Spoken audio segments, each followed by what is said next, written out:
What's up, everybody? Working on the Trans Am again today. I'm going to do another update. I did a little bit of work today, actually did a lot of work today, and I took it for its first test trip. I didn't record anything because this car's a handful to drive when it has power steering with the crappy steering gearbox that's in it. It's even more of a handful when it doesn't have power steering gear, it's a screwed up gearbox. So go ahead and show it to you guys. Sorry for these loud birds, but yeah, it's working pretty good now.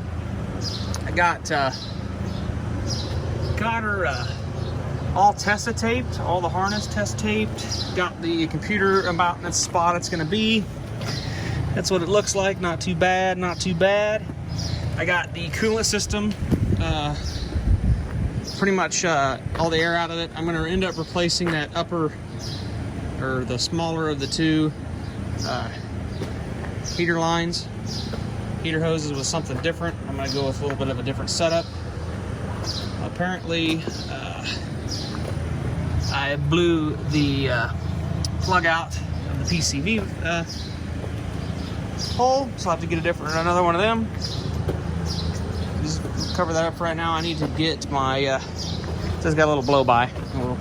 Will not deny it, but I need to get PCV up to the port so I can actually vent. So I hooked up the part of the cheesy air intake. I didn't change this piece out with what they give you in the kit because I'm figuring that's got to be 10 times better than this piece. I do want to get the same diameter as the MAF tube and a bigger filter, and build my own intake system. I may end up getting one for like a Silverado because I know they're bigger and they've got a bigger filter. And I am going to end up probably cutting this tray out a little bit and going down in there and having the filter down in the front here and build me a dam to get some air to it. So anyways, that's what my plan is. Yeah, it's definitely got way more power than the 305 had. She's pretty snappy. The T56, 150 times better than what was in it in the T5. I did lay a little bit of rubber, not gonna lie. I didn't even intend to, actually, but I dropped the clutch a little too quick because it's still new and it grabs really hard, and it started spinning them, and I gave it a little more gas. I was like, well, if it wants to spin, we'll spin them. And it did leave a little bit of a black mark. Well, two actually, because this has got the welded diff in it. Oh, got a plane up there. Oh yeah, he's having some fun. But yeah, anyways, I'm hoping the shifter's gonna clear the console. I'm probably gonna run this shifter for a while. Like I said, I wanted to get the other shifter in, but this will work pretty good. So I'm gonna tighten it.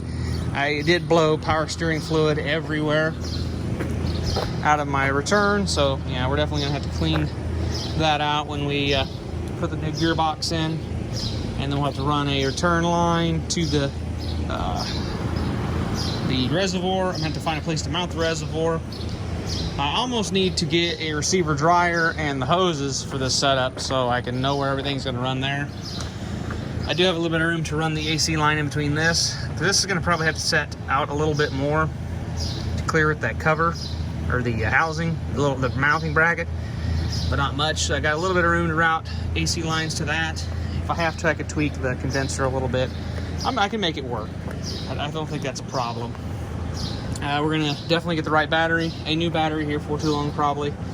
A new battery for it that fits. I want to get a new one of these relays here so I can mount it like this side is mounted. Where is it?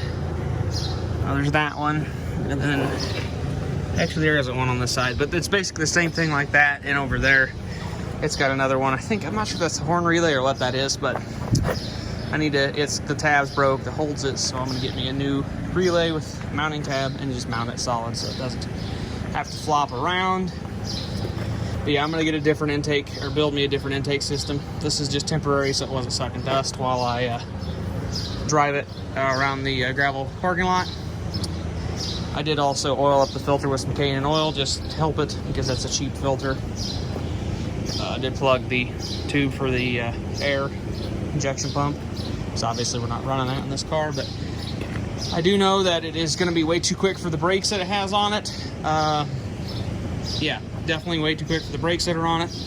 Definitely going to outrun the steering at this moment, so we're going to have to do some brakes and some steering upgrades once we get this thing completely full running and everything. So I'm hoping to have this running and driving, or drivable, in like 2 weeks, 2-3 weeks. I'm thinking that's very possible. It won't be 100% finished, but it won't be 100% finished for a long time. I got a bunch of stuff I want to do. I've got to make the brackets for the PCM mount and the rest of the brackets for the fuse block. This is just a strap that I got that I'm actually going to bolt that down to. Then I'm going to run 2 across there to support the fuse block, and then we're also going to come down, come out, and have the bracket to hold the PCM as well. And then it's going to have there's another spot that the overflow tank was bolted to, and we'll bolt that down there too. Hey, look it, another plane. Oh, I can zoom. I did not know this. Cool. Didn't know I could zoom when I was recording. Huh? Living in the Stone Age, I guess. But anyways, I still got to bring the wiring in for the OBD2 speed sensor and check engine light. I'll be doing that here shortly. I'm gonna redo the wiring for my gauges too, so they're gonna lay a little nicer than they are now. But yeah, I'm gonna go ahead and do that.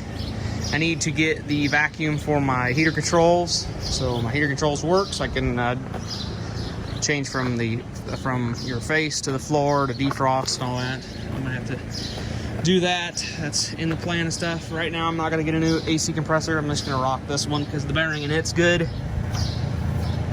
So it'll basically be just a delete pulley at this point in time right now. It's just gonna sit there and idle, basically be an idler at this point. I got to pull the pulley off of my power steering pump and clean it up, and I'll paint it for the new power steering pump. Yeah, I got my new belt for you guys if you're curious. This is the belt I'm gonna be running. That's the part number. I can't remember the exact length of belt, but that's how it's came out with the stock alternator, a what are these called? R4 compressor, I believe is what it's called.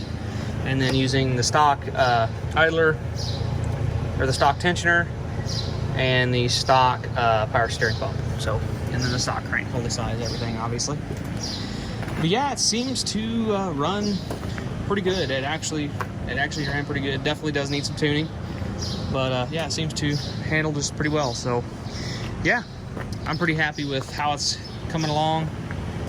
Obviously, got to do a little bit of fine tuning, get some fine adjustments, and just finish getting everything done. I'm gonna eventually get the window squirter bottle back in. I got to shorten this. I think I said that earlier. I'm gonna get it over there where it needs to be. I'll test the tape it too and get it over to the wiper. I'm probably gonna end up extending this fuel line a little bit so it's not up totally against this. This fuel pump that's in the car does not have a check valve, so I need to add a check valve to this pump, or it really actually doesn't need it. I mean, you gotta, if you start it, or if you turn a key on, I'll just show you. Why not? I'll just show you what it does. So if you turn the key on, the fuel pump cycles. That's fine and dandy, that's normal. Push the clutch in, but once you let it set, all the pressure drops off. Actually, that time it started pretty good. So who knows? But yeah, it drops the pressure off on the rail, and it can, I mean, if you sat for a couple minutes, you cranks and cranks and cranks and cranks. Actually, that was pretty good. So I'm gonna go ahead and do it while the fuel pump's priming. It actually starts right up. Yeah, starts right up. Idles right back down. Carrying 40 pounds oil pressure. We're about 180 degrees. Of course, we're not charging because, you know, it's not got alternator at the current time. My tack is off. I don't know if I need to add a resistor to it, but it seems to work.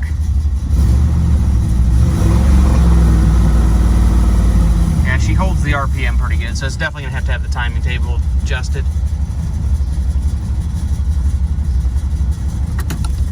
Yeah, she's definitely gonna have to have the timing table adjusted a bit. But yeah, once we get that, the tune down pretty good, it should run pretty good. But I think, like I said, my tack is off. I don't know what this PCM is outputting. It may be outputting a 4-cylinder signal.